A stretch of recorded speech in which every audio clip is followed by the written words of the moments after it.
Assalamualaikum warahmatullahi wabarakatuh. Perkenalkan, nama saya Anur Rahmansyah dari Universitas Negeri Terbuka Surabaya dengan nomor induk mahasiswa 0445731174. Pada kesempatan kali ini saya akan menjelaskan tentang pengerjaan praktikum untuk tugas 2 pada mata kuliah jaringan komputer.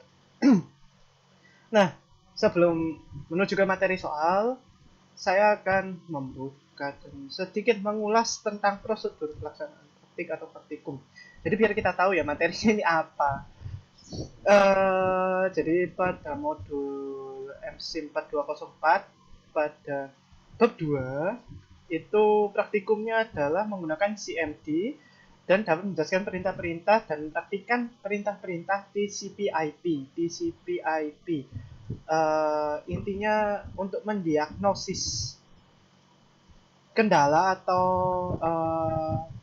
apa ya istilahnya ya, bagaimana suatu jaringan itu berjalan di suatu operating system sehingga kita sebagai engineer bisa melakukan troubleshooting ketika kita mengerjakan aplikasi atau apapun yang berkaitan dengan jaringan komputer. Jadi yang pertama kita persiapan yaitu mempersiapkan CMD atau command prompt pada sistem operasi Windows. Nah, jadi yang pertama adalah saya pindah dulu kamera ini. Langsung kita tekan tombol Windows R untuk melakukan perintah run, atau mungkin Windows kita tekan tombol Windows ini, nanti kita ketik run, lalu kita ketik CMD, lalu kita pencet Ctrl Shift Enter.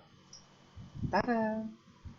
Jadi sistem kita, CMD kita berjalan pada level user administrator, sehingga kita bisa akses lebih banyak untuk fitur-fiturnya, mulai dari ketika kita menjalankan CD atau change directory itu bisa mengakses directory local disk yang lainnya. Karena pada dasarnya defaultnya itu kita bekerja pada directory local disk C, users, lalu nama usersnya. Di sini kebetulan nama user saya default A43SD. Sudah. Nah, sebelum bahas perintah dasar pada jaringan komputer menggunakan CMD, diantaranya kita pelajari menggunakan perintah dasar berikut. Nah, ini sejalan dengan sejalan dengan soal atau mungkin kebutuhan pekerjaan kita, yaitu mempraktekkan setiap materi yang dijelaskan dari modul panduan praktek untuk tugas 2. Yang pertama, kita praktek CD. CD itu singkatan dari change directory. Kalau kita CD polosan gitu ya, dia langsung masuknya ke directory default, yaitu local disk users, nama users. Kalau kita coba CD C, misal kita mau force access ke local disk C-nya polosan, nggak bisa, nggak diizinkan. Tapi kalau kita ke local disk D, bisa. Misal nih, kita CD atau change directory ke misal di directory D, local disk D. Nah, ini kan saya punya beberapa folder ya.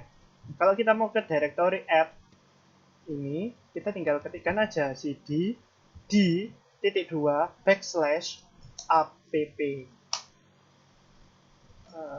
Pakai ini ya, backslash lagi app slash cd d backslash app. Kalau kita coba clear dulu cd d:2 app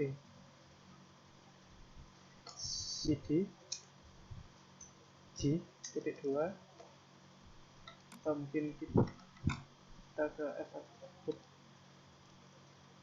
cd d:2 backslash ff output.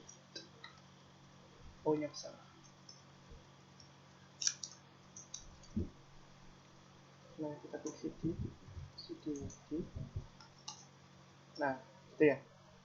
Jadi untuk menggunakan perintah cd itu yang pertama kita ketikkan dulu mau ke directory mana, cd di ff output, maka dia akan kalau kita ketikkan cd lalu dia akan lari ke directory yang udah kita tetapkan. Jadi kita maaf CLS. Nah, kita coba cd di app.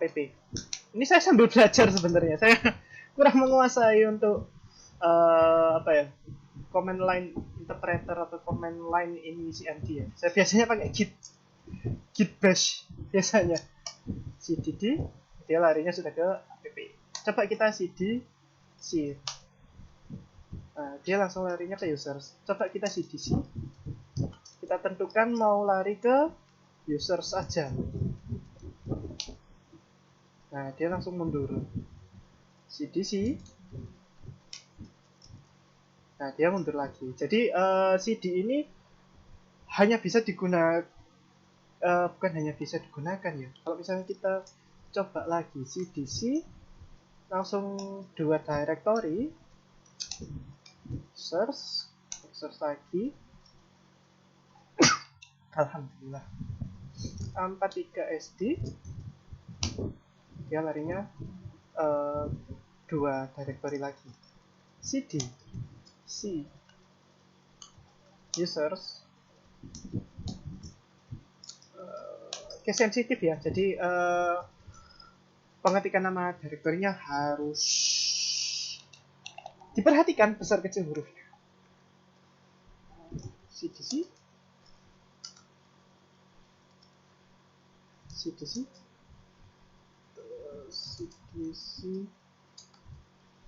backslash balik ke cd, lalu cdd balik ke di app cdd. Ada bedanya ya kalau nggak pakai backslash, cdd. Nah, jadi ini ada bedanya ya. Kalau kita nggak pakai backslash kayak gini, cdd.2, kita kembali ke settingan directory awal ya. Misal gini, kita cls dulu, kita clear cdd.2 app. Nah, .2 backslash. Ini berarti kalau kita enter, kita udah ngeset di local disk D, kita mau direktorinya itu ke local disk D app, masuk ke folder app. Jadi kalau kita ketikkan cdd .2 aja, tampilnya app. Tapi kalau kita ke cdd garis miring backslash, kalau di enter tetap tampilannya kita masih bekerja di directory sih. Tapi kalau kita udah cdd.2 lagi, kita udah kembali ke directory local disk D.2 backslash. Tapi lebih disarankan, dan memang kalau untuk cmd ini kan direktorinya di local disk C, Windows System 32 cmd.x. Jadi ini direktori atau lokasi dari program cmd itu sendiri itu ada di local disk C. Jadi lebih disarankan kita itu bekerja pada directory local disk C atau partisi local disk C ini. cdc users. Nah, kita balik ke user. Kenapa? Karena untuk keperluan networking ya, misal untuk sharing folder atau mungkin berbagai keperluan jaringan lainnya antar komputer, entah itu dengan host dengan klien atau klien dengan klien atau request klien ke host, itu bagaimana suatu komputer bisa menamai masing-masing klien atau masing-masing host itu dari nama user ini tadi, users apa gitu. Kalau saya kan kebetulan nama usernya A43SD. Gimana cara ngeceknya? Ya kita buka direktorinya local disk C users, yang ada gambar gemboknya ini, foldernya itu nama user kita. Jadi kalau kita di folder network ini, nanti kita dikenali sebagai sebagai A43SD. Nah, network discovery is turn off, network computers and devices are not visible. Jadi ini kebetulan saya nggak sharing kemana-mana, jadi tidak perlu dijelaskan lebih detail lagi. Itu ya, CD itu gunanya untuk apa? Jalan-jalan di berbagai directory yang ada di komputer kita. Oke, kita kembalikan directory tempat kita bekerja ke users awal. Jadi ke directory asal 43 SD. Oke, kita clear lagi. Nah, dari tadi saya kan melakukan clearance ya, CLS gitu. Nah, ini ada di sini CLS nomor 2 ya, kita praktekkan lagi. Misalnya kita udah CD banyak ya, kadang ada errornya. Kenapa? Kita mau nyari satu-satu juga ruwet. Terus ya namanya juga kita bekerja, nggak mau yang ribet. Sudah, kita Ctrl C itu untuk quit ini, quit comment apapun. Kita coba perhatikan CLS. CLS itu clear the screen. Tara, bersih. Kita lihat, nah, singkatan dari clear screen CLS sesuai dengan materi ya, digunakan untuk bersihkan semua tulisan yang ada pada bukan layar komputer sebenarnya ya, yang ditampilkan oleh tampilan Windows dari command prompt itu sendiri. Digunakan untuk menampilkan file teks. Perintah ini hanya bisa digunakan untuk satu file saja dan hanya untuk file teks. Lalu selanjutnya CLS garis miring tanda tanya. Apakah benar? Ya, betul. Untuk apa? Menampilkan file bantuan untuk perintah CLS. Kita coba CLS garis miring tanda tanya. Nah, clear the screen. Ibaratnya gini, kita tanya nih, CLS itu apa sih? Nah, ternyata itu clear the screen, CLS. Oke, selanjutnya dir garis miring tanda tanya. Dir garis miring tanda tanya. Gunanya untuk apa? Menunjukkan file bantuan untuk perintah directory. Lah, kan banyak nih ya. Displays a list of files and subdirectories in a directory. Jadi ini gunanya untuk menampilkan list atau mungkin daftar dari file-file dan subdirectory dalam sebuah directory. Itu ya. Jadi kayak gini. Mana nih? Jadi dia itu nampilin nama drive-nya, path-nya apa, file. Kayak misalnya gini ya. Folder ini bisa ditutup dulu. Kita buka local disk C coba ya. Local disk C, kita punya new folder. Namanya apa ya? Directory atau path 1 ya. Path. Lalu di sini kita beri nama sub path. Nah, kita coba change directory-nya dulu ya. Pertama, press any key to continue. Jadi ini list yang list perintah yang bisa kita lakukan. Kalau kita beri dir/a itu nanti display file with specific attribute.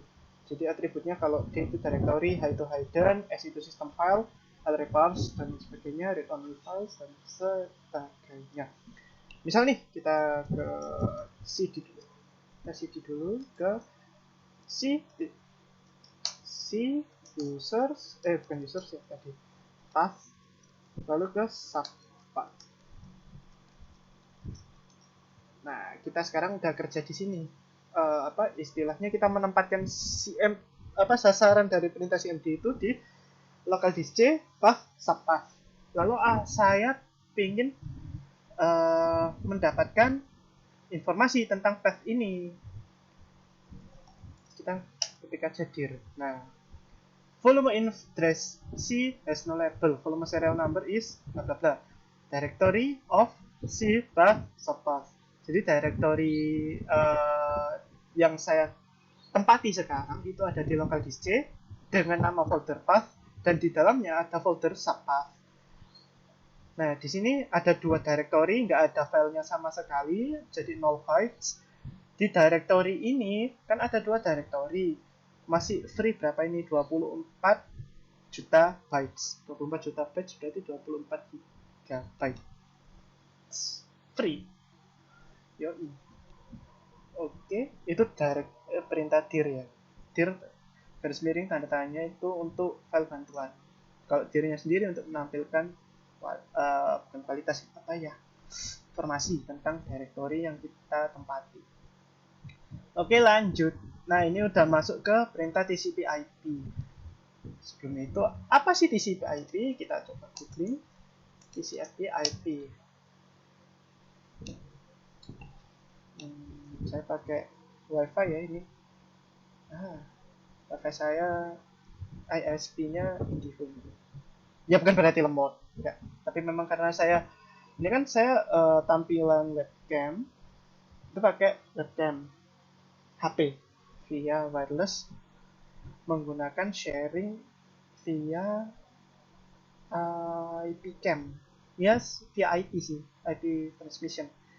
Nah, TCP/IP stands for atau kepanjangannya adalah Transmission Control Protocol atau Internet Protocol, and is a suite of communication protocols used to interconnect network devices on the internet. Jadi ini adalah suatu interface atau mungkin protokol yang digunakan untuk device-device kayak mungkin di dalam suatu jaringan komputer itu ekosistemnya di sana terdapat komputer, laptop, HP dan sebagainya kayak IP cam yang saya gunakan sekarang itu menggunakan protokol ini TCP/IP.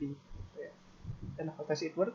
Nggak akan kita bahas karena tugas kita yang paling penting adalah menjalankan perintah-perintah ini. Kita coba yang pertama adalah IP config. IP config. Kita cari tahu nih, apa itu IP config?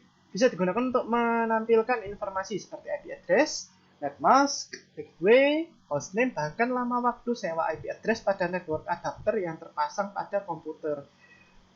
Jadi network adapter itu apa? Suatu komputer tidak akan bisa terhubung dengan WiFi atau jaringan Ethernet via kabel. Seperti di tugas 1, saya kan bikin kabel straight ya. Itu kalau dikonekkan antar Ethernet port dengan modem internet dan komputer, itu sebenarnya kita nggak langsung connect ke prosesor komputer, tapi melalui network adapter itu tadi yang membantu komputer kita bisa terhubung ke jaringan gitu ya. Ya modem internet itu kayak gini. Nah, ini kan laptop nih, network adapter kelihatan ya. Lalu ini modem internet, saya pakai IndiHome. Belakang ini pakai kabel Ethernet, nanti koneknya di sini. Namanya network adapter. Oke, kita cek. Nah ini, karena laptop saya kebetulan sudah mendukung wireless connection ya, WiFi, wireless fidelity. Jadi ada dua tipe, yaitu wire atau wireless atau Ethernet ini.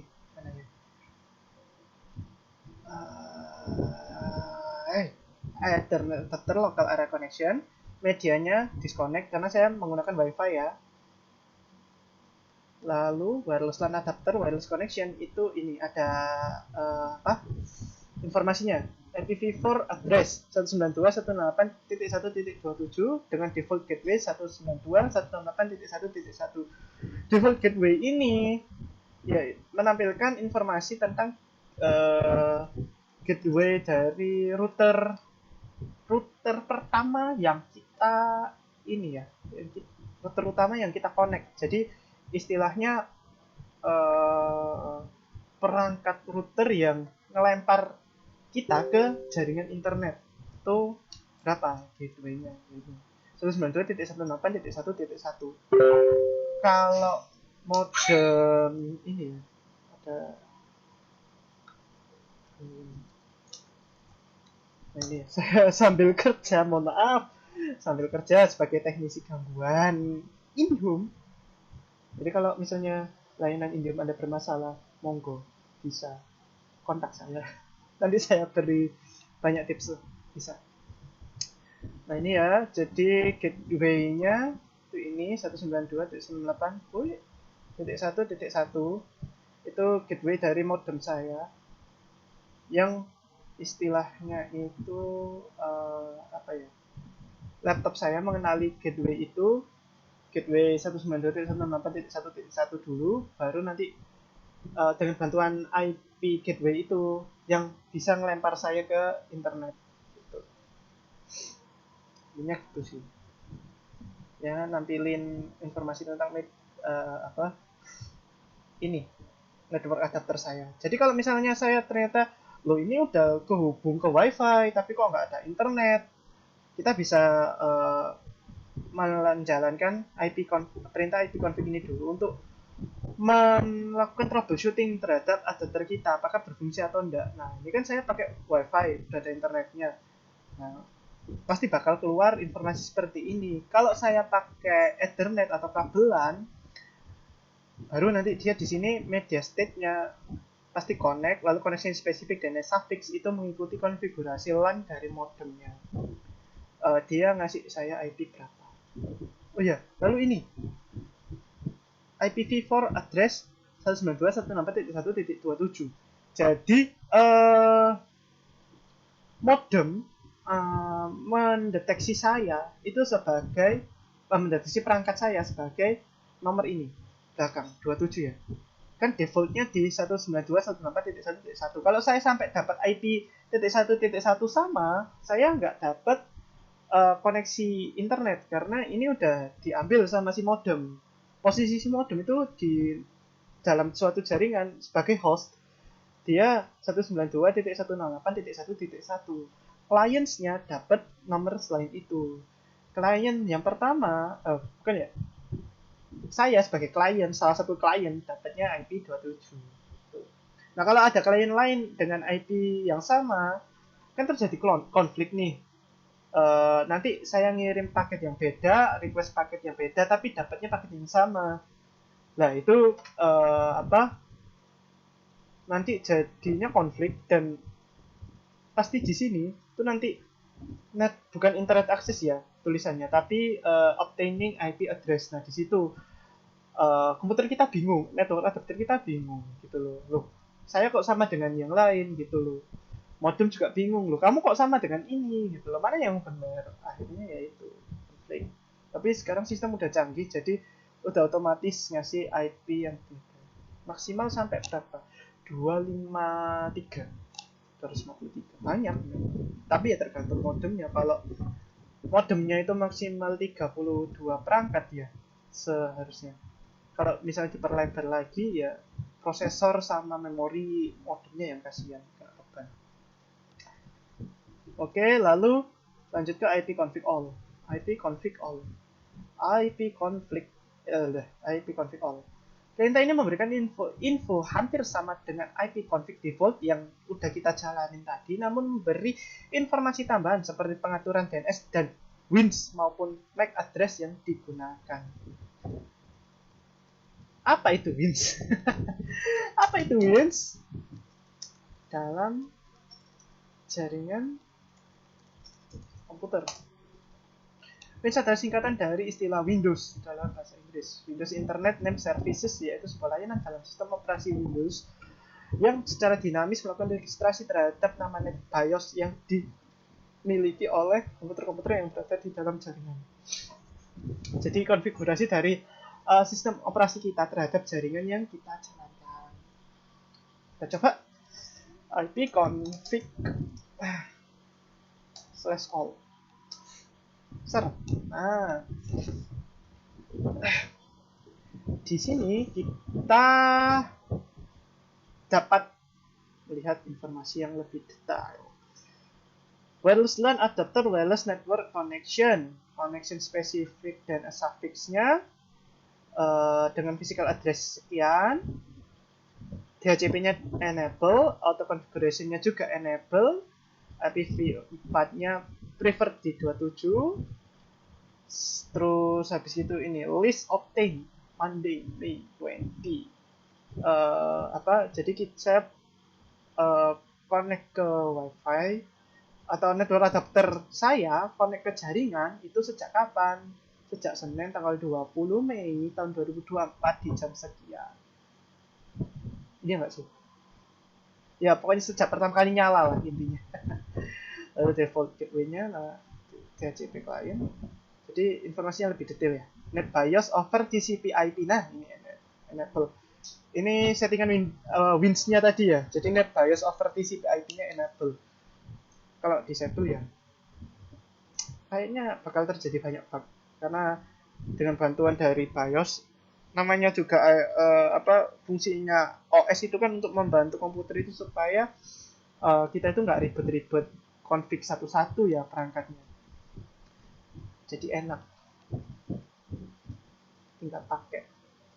Nah, itu ipconfig all. Ipconfig garis miring tanda tanya kayak tadi ya, mulai dari panduan hubnya istilahnya perintahnya itu apa aja, sub optionsnya itu apa aja, kita bisa ngapain aja di ipconfig ini.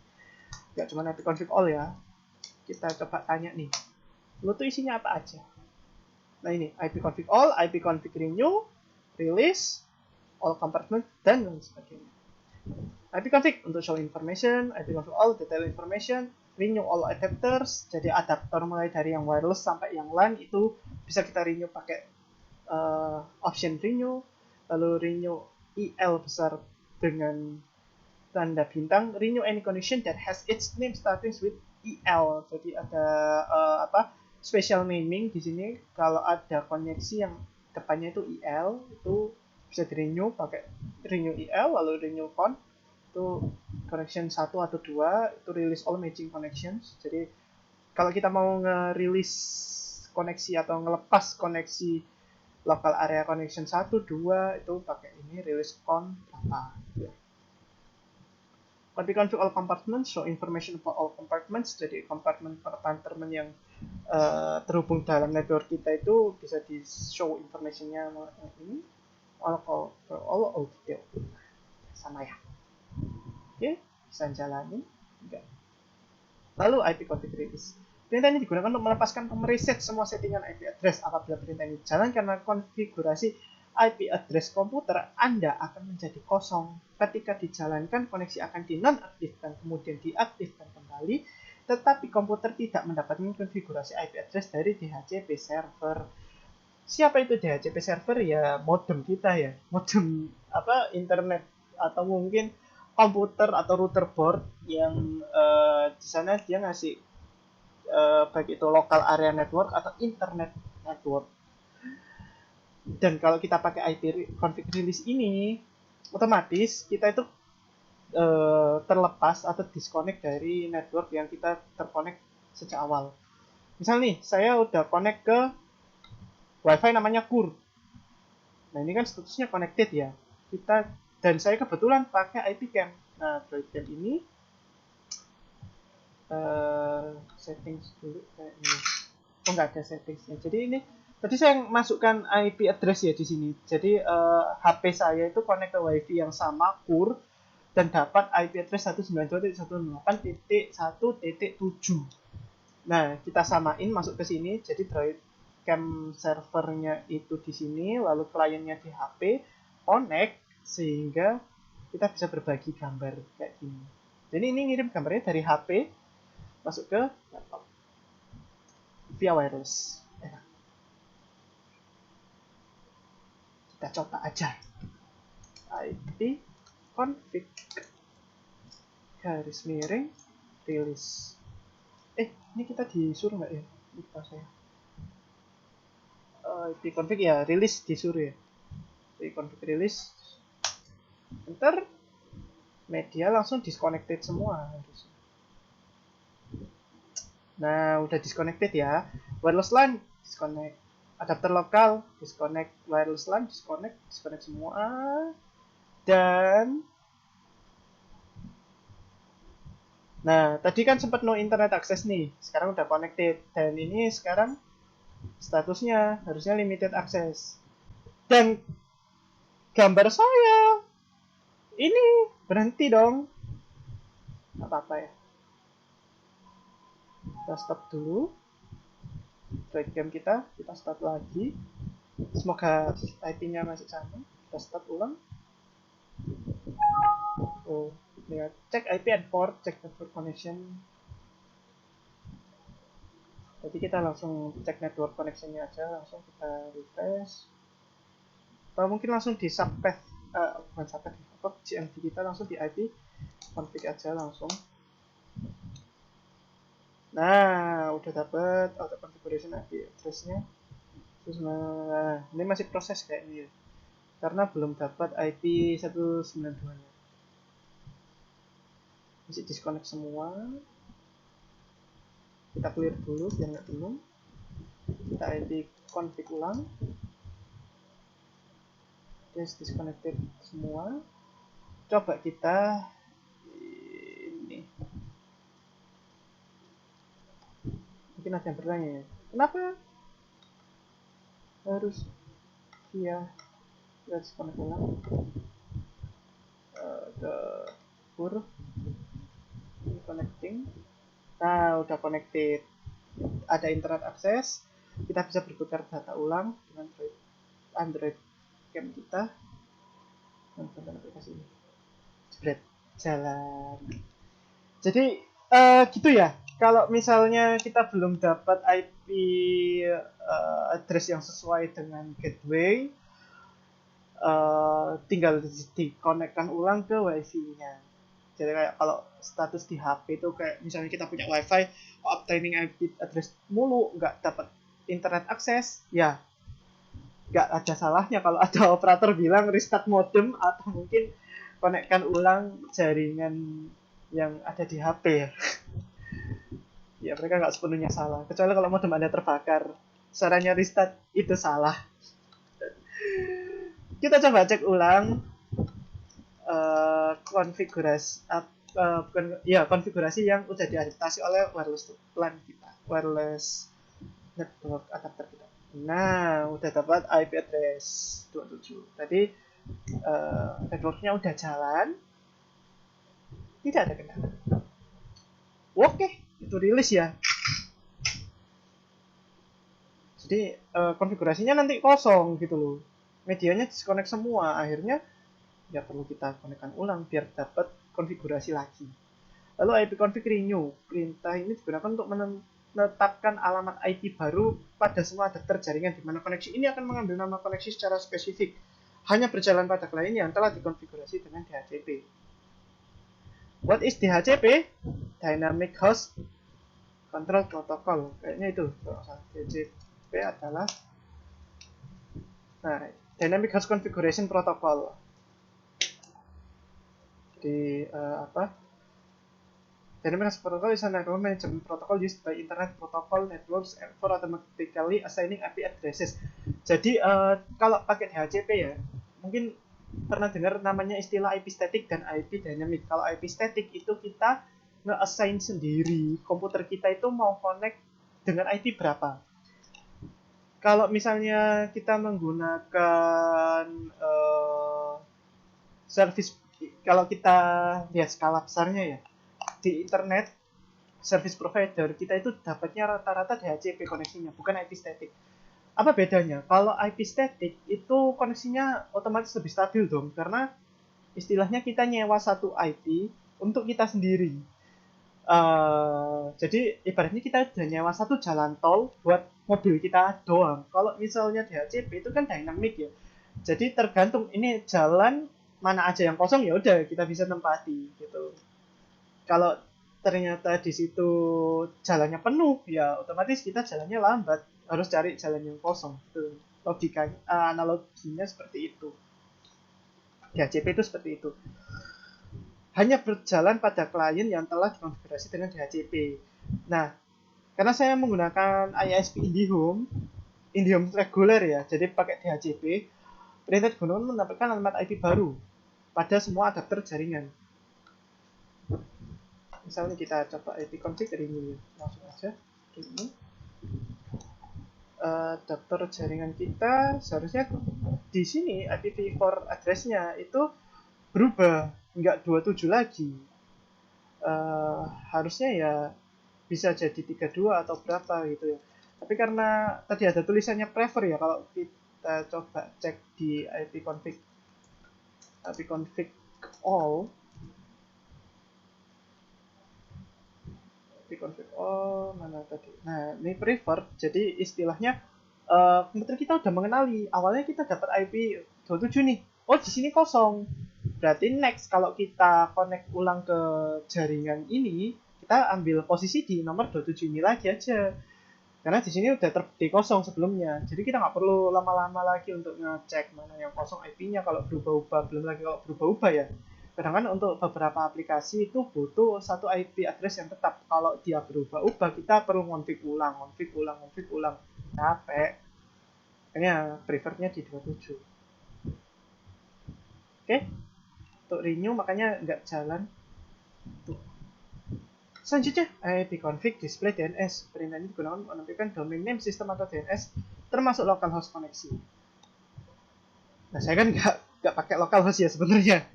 Tapi ya, kita coba aja. ipconfig display DNS. Bang, kenapa nggak pakai ini aja? Stop HP gitu. Nggak mau lah. Kita cek. Di awal mana ya? Nah, ini. Windows IP configuration. Jadi di sistem operasi kita di Windows yang di Windows ini kita terkonfigurasi dengan apa aja. Ada di prozipper.com. Record name-nya atau DNS name-nya ini. Host record-nya di ini 127.0.0.1. Ini sama juga di Ultramedia Burner. Itu di aplikasi ada Media Burner sayang. Lalu SLS Microsoft ini untuk utility aplikasi-aplikasi yang misal butuh update langsung dari server, dan itu yang pokoknya yang butuh akses network itu pakai DNS ini. Product details, Terry to IPv6, Microsoft install GFX dan lain sebagainya. Ini aplikasi-aplikasi lainnya. Nah, lalu ada pada cmd02.google.com, google.usercontact.com. Nah, ini untuk DNS misal kita di Google itu butuh user contact kan ya, pakai ini DNS-nya. Nah, kalau misalnya kita akses ini di browser ya nggak keluar dong, kan ini DNS khusus OS bukan browser ya. ipconfig flush DNS yang digunakan untuk mengosongkan atau mereset DNS case. Nah, DNS ini namanya juga aplikasi ya. Kalau udah akses DNS tertentu, misal akses yang di google.com ini, kan dia pasti meninggalkan file sementara, file case. Itu kadang kalau case-nya itu udah penuh, kita jadi tidak bisa mengakses beberapa konten atau beberapa fitur-fitur tertentu karena akses case-nya udah penuh. Nah, kadang case itu nggak automatic clear ya, jadi harus di clear manual. Pakai apa? ipconfig flush DNS. Jadi misal aplikasi kalian ada yang nggak jalan nih, ya kita coba clear case aja. Kalau di clear case sudah jalan, berarti emang case-nya terlalu penuh. Bagian aplikasi mana case-nya besar sekali gitu. Noob programmernya. Ini Windows IP configuration successfully flush the DNS resolver case. Tapi nggak dikasih tahu ya case-nya berapa, yang di clear berapa. Kita coba aja. ipconfig tadi DNS ipconfig display DNS. Kita enter. Ternyata data length-nya sama ya, 4 semua. 4 bit. 4 bit atau 4 bit? Ya, sama semua sih. Dengan record sebelumnya pun sama, beda. TTL-nya pun sama. Oh, ini ada data length di Google kodenya sebelum di flash itu kan data length-nya 8. Harusnya ini udah 4. Oh, malah nggak ada nih Google-nya. Iya. Berarti dia termasuk cache dari Google, aplikasi Google, dan udah hilang. Jadi udah nol ya cache-nya. Oke, jadi gitu. Lalu register DNS, perintah ini digunakan untuk mendaftarkan komputer pada DNS server terdekat. DNS server terdekat. Tapi untuk apa ya sebenarnya? Ya apa? IP config /DNS register. Coba kita cek. Oh, register DNS. Sorry. Register DNS. Windows IP configuration. Kita mau register apa? Station of the DNS resource records for all adapters with this computer has been initiated. Any errors will be reported in the event viewer in 15 minutes. Nah, ini kan kita nggak perlu sampai buka event viewer ya. Yang penting kita udah ngejalanin register DNS. Ya udah, jadi register DNS ini misal ada aplikasi ini ya, browser Google, itu dia harus register ke DNS-nya google.com. Nah, itu kita pakai register DNS. Misal kalau ternyata setelah di flash DNS registrasi DNS-nya hilang gitu, konfigurasinya itu pakai ini. Oke, sudah. Lalu selanjutnya apa? Kita mengenal istilah ICME, Internet Control Message Protocol, dalam IP address. Jadi kita tuh bisa mengecek dalam perjalanan jaringan kita, jaringan data, itu ada error nggak? Errornya seberapa parah, ada delay nggak? Delaynya seberapa lama gitu loh. Lalu untuk hops atau lompatan-lompatan antar router itu seberapa banyak gitu loh. Nah, ping perintah ini digunakan untuk menentukan request ping. Kita coba cek lagi ya tadi soalnya, saya sampai lupa. Oh ya bener, IP config release, IP config renew udah, display DNS udah, flash register sudah. Jadi untuk perintah-perintah IP config sudah ya. Tinggal untuk yang pakai ICMP itu tadi ya, Internet Control Message Protocol. Pada umumnya fitur ini bisa digunakan pada saat komputer memiliki koneksi internet. Umumnya. Iya, pakai lokal pun bisa. Perintah ini digunakan untuk menampilkan berkas bantuan untuk perintah ping. Ping tanda tanya. Coba cek. Kita cuma harus jalanin ping. Dan keluarnya ya ping ini bisa apa aja. Nah, ping T, ping R count. Nah, untuk apa optionsnya ini tadi? Ping T itu untuk ngeping specified host until stop. To see statistic and continue, tap control trick. To stop, tap control C. Jadi kayak control C itu untuk stop. Lalu resolve address to hostname, number of echo request to send over size untuk L size, lalu F set down fragment flag in packet, IPv file only, IPv6 nggak bisa, time to leave, TTL, type of service dan sebagainya. Kita coba aja ngeping google.com. Nah, ping.com. Ting. Nah, 1, 2, 3, 4. Ini statistik for paket yang disend 4, receive 4, yang dikirim 4, yang diterima 4, loss-nya 0. 0% yang loss atau hilang dalam perjalanan.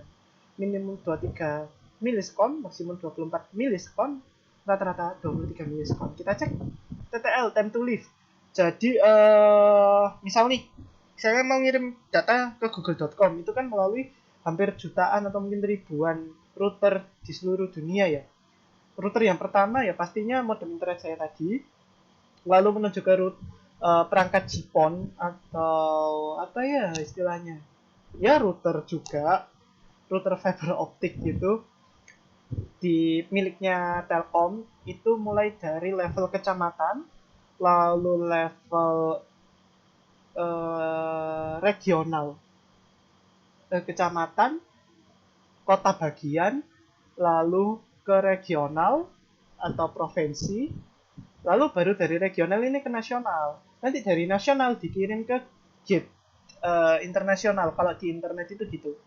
Jadi kita kan akses Google.com. Google.com ini nggak di Indonesia. Jadi kita harus terhubung ke internet, jaringan global, buat bisa menghubungi Google.com di Amerika gitu.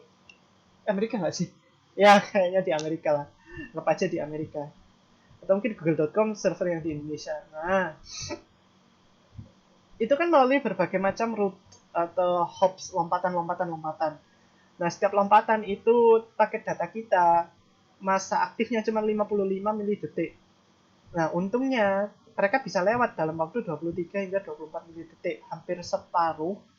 Sehingga itu ya hitungannya cepat sih. Masih wajar lah untuk jaringan di Indonesia. Lalu NetStart.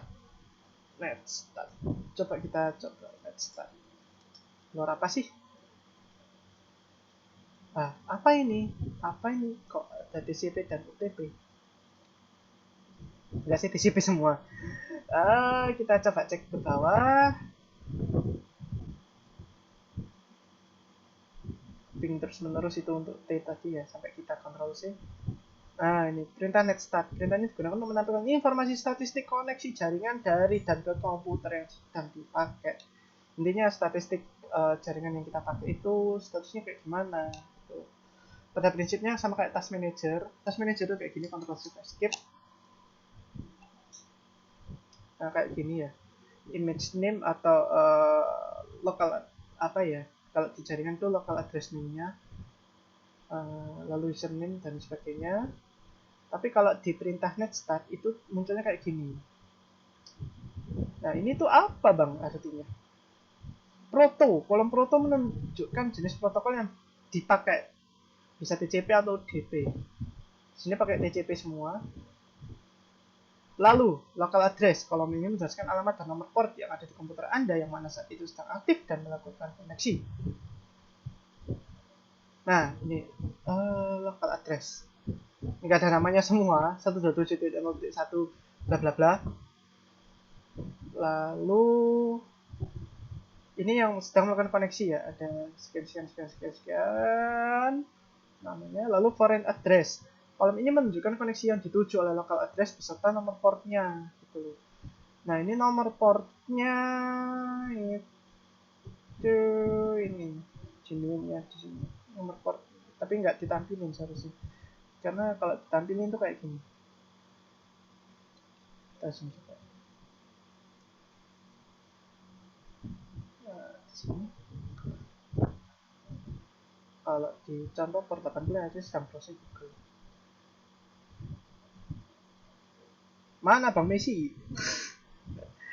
Nggak kelihatan ya yang mana yang 80 ya portnya. Tapi ini pun portnya nggak ada di sini. Port 36. Iya, portnya nggak kelihatan sebenarnya. Tapi biasanya kalau port 80 itu nggak kelihatan memang apa istilahnya invisible, hidden. Nah statusnya ini established, sedang melakukan koneksi. Kalau nggak salah 1.0.1 ini punya ya ini established. Saya kan lagi browsing Google, sama juga lagi ini. Oh bukan, kalau ini itu Droid Cam saya. Ya ini Droid Cam saya. Lalu ini untuk HTTPS Google-nya. Beli semua. Oke. Sama SignSend. Nah, kita cek SignSend ini artinya apa? Mengirimkan paket sinkronisasi. Nah, maksudnya apa? Kayak ini, Telegram. Bisa harus aman. Nah, SignSend itu berarti saya sedang disinkronisasi dengan aplikasi Telegram. Karena kan kayak chat itu kan butuh sinkronisasi real time ya. Jadi kayak saya terima pesan langsung saya, nah ini kan keluar. Itu ya itu SignSend. Itu NetStart. Selanjutnya Traceroute. Nah ini yang menarik. Kayak yang saya bilang tadi ya, kan hops lompat ke router gitu ya, nggak langsung terhubung ke komputer Google gitu. TrustFT. Kita coba aja ke google.com. Kita tunggu aja sampai hopsnya selesai. Orang aja.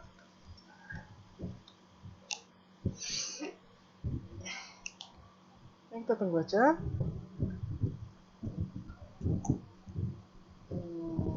Nah, trace complete. Jadi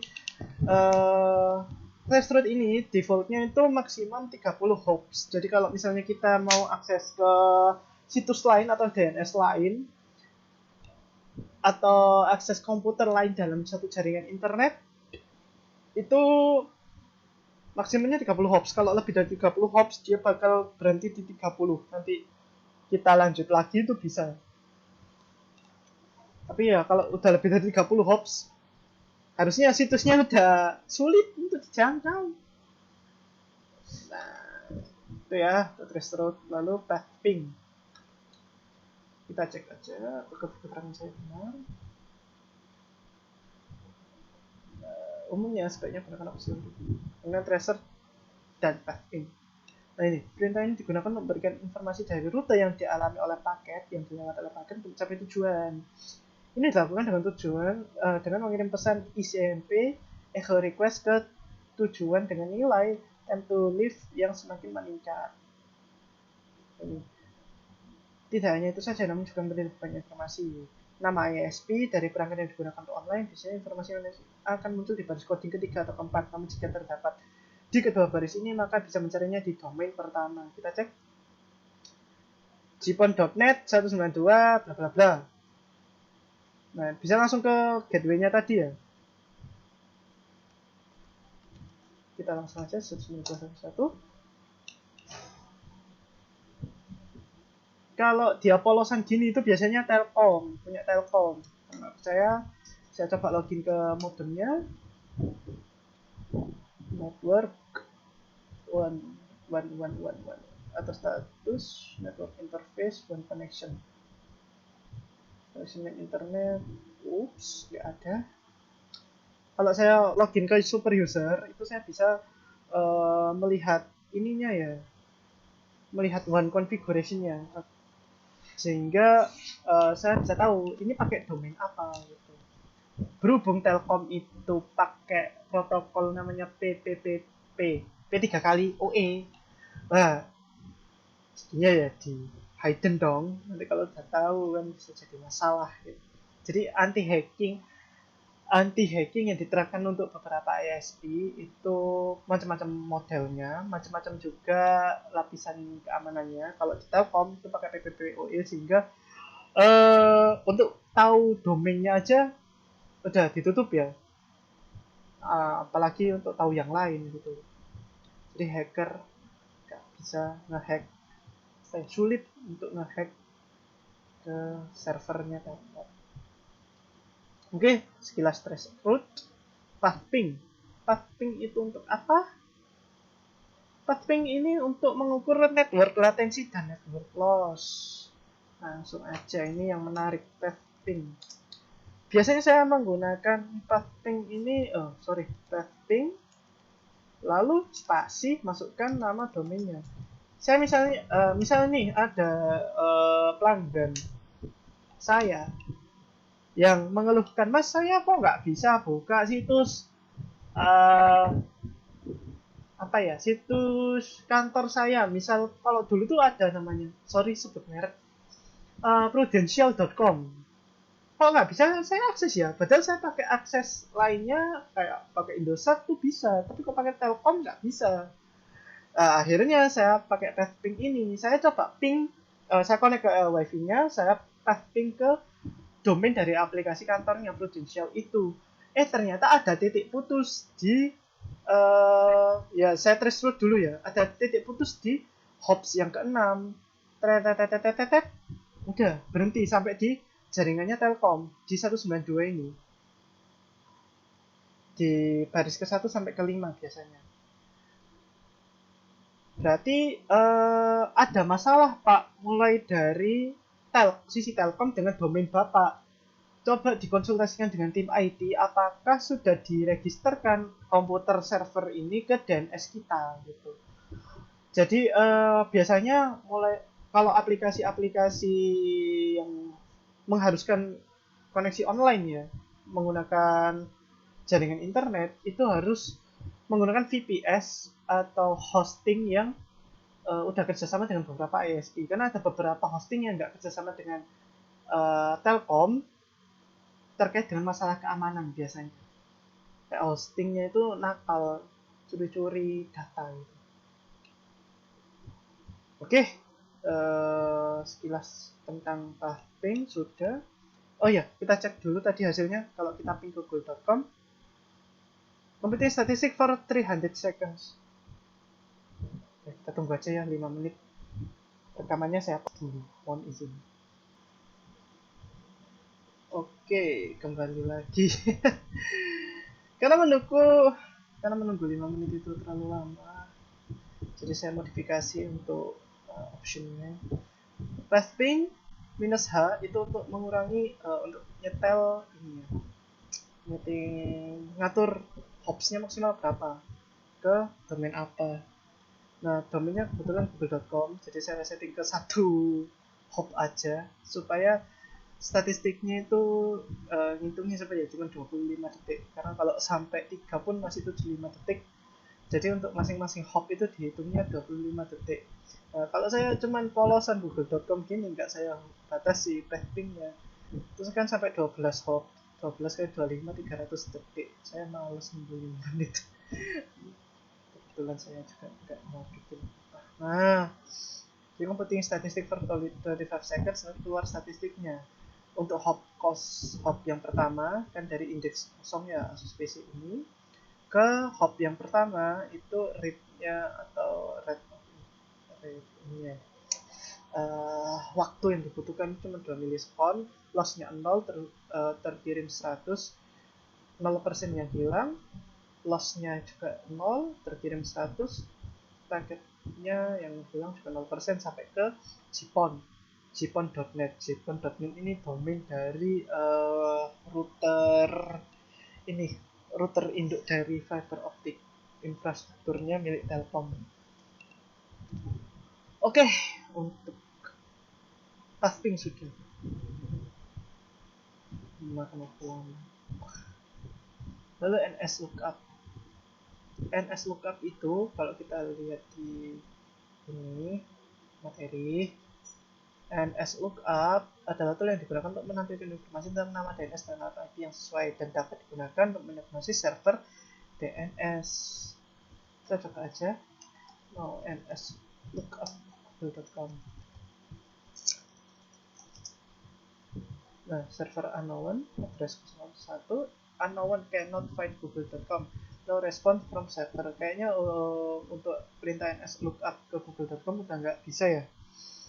Jadi coba kita cari aja NS lookup domain target atau specify a DNS server in NS lookup.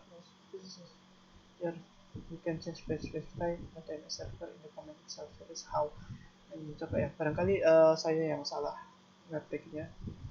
For example,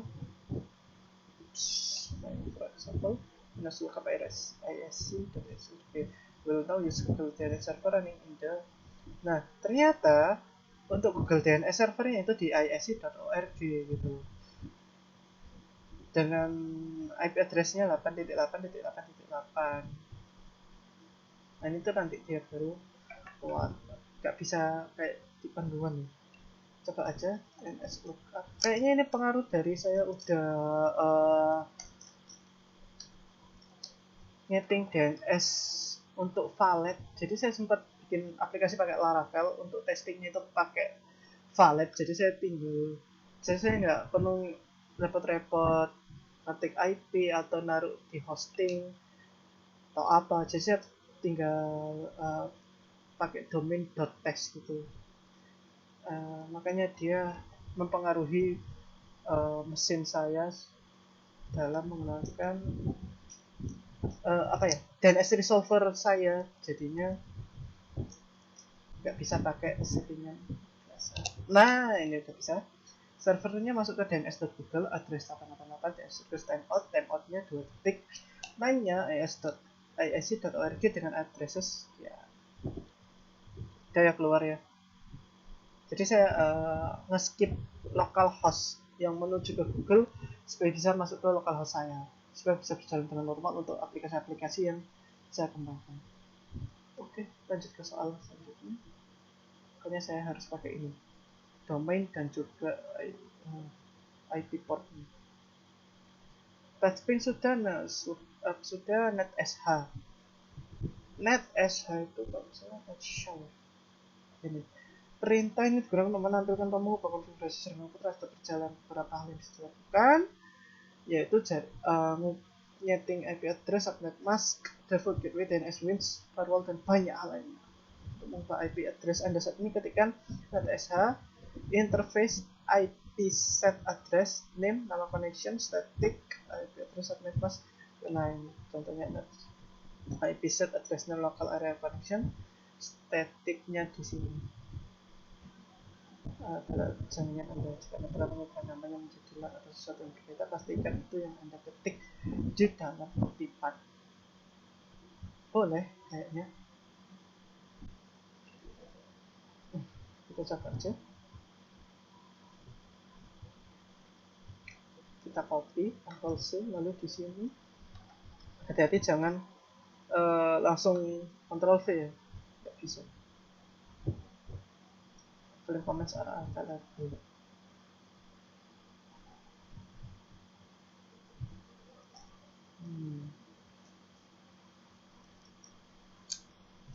Kayaknya terlalu panjang. Ada saya dulu. Nah, interface IP set. The following comments are available. Oh, langsung ke set address name-nya seperti itu. Di sini set address. Nah, di sini set address. Untuk interface-nya kita lihat teman-teman bisa apa? Set address buat. Kita set dulu. Nah, set dulu. Lalu mungkin tadi ya seharusnya NetSH interface IP dulu. Nah, IP-nya sudah dapat, lalu set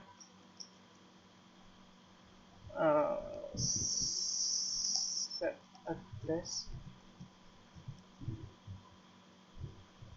Oh, langsung ya, set address name kur territory or available sintaksis incorrect.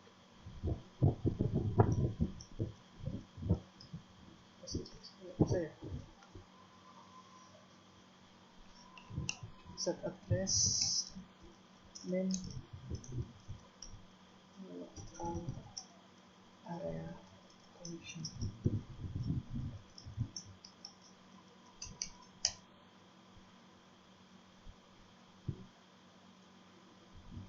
Langsung itu static.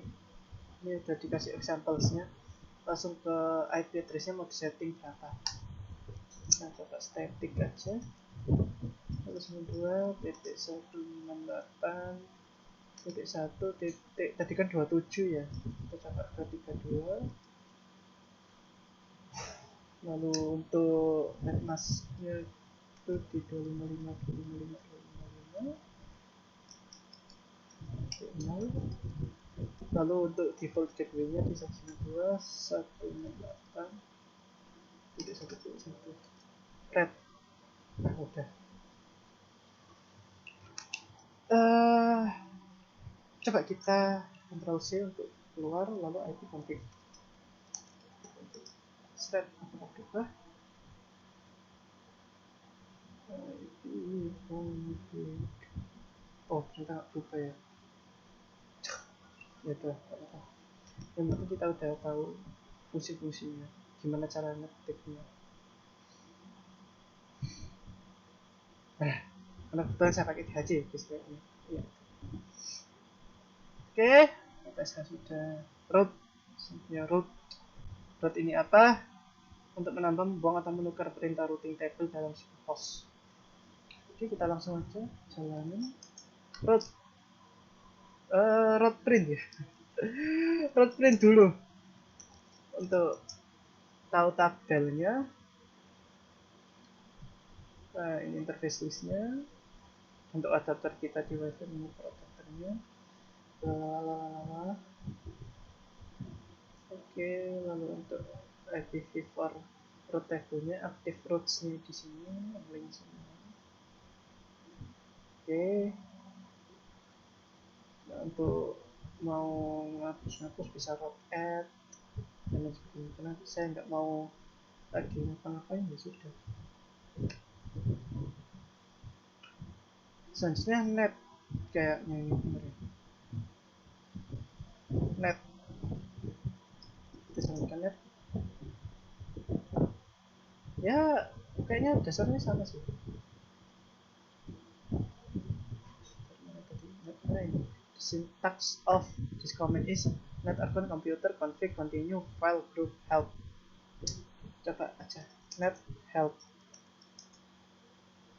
Nah, net help, jadi dari perintah net ini kita bisa ngapain aja. Net help command or net command help gitu ya. Commands available are net accounts, net computer, net compute, net continue, file group start. Coba net start ya. Net start. Nah, command completed successfully. Windows services are started. Jadi kayak service Windows yang membutuhkan request network itu apa aja? Apache, Application Experience, SLTR, Background Intelligent Service, Bluetooth, banyak ya. Banyak beberapa konfigurasi custom saya jalan. Kita ngomong dengan perintah net, Anda akan melihat opsi terlihat dulu. Nah, saya sih mulai berhenti masing-masing opsi ini dapat membantu Anda menganalisis konfigurasi jaringan dan membuat modifikasi. Oke, selesai. Slot Teams ini akan memberhentikan layanan dan metro tanpa kesalahan. Oh, jangan dong. Ketik perintah net user untuk membuat pengguna di komputer. Kita coba aja satu ini, net user. Nah, usernya 43SD sebagai administrator dan dia statusnya sebagai guest. Dia harus net apa? Ya kayak apa, net seperti pengguna. Oke, jadi sudah, seharusnya sudah ya, cuma menit terakhir. Oke. Baik, sekian dari saya, itu hasil prakteknya. Atas kurang lebihnya saya mohon maaf. Assalamualaikum warahmatullahi wabarakatuh.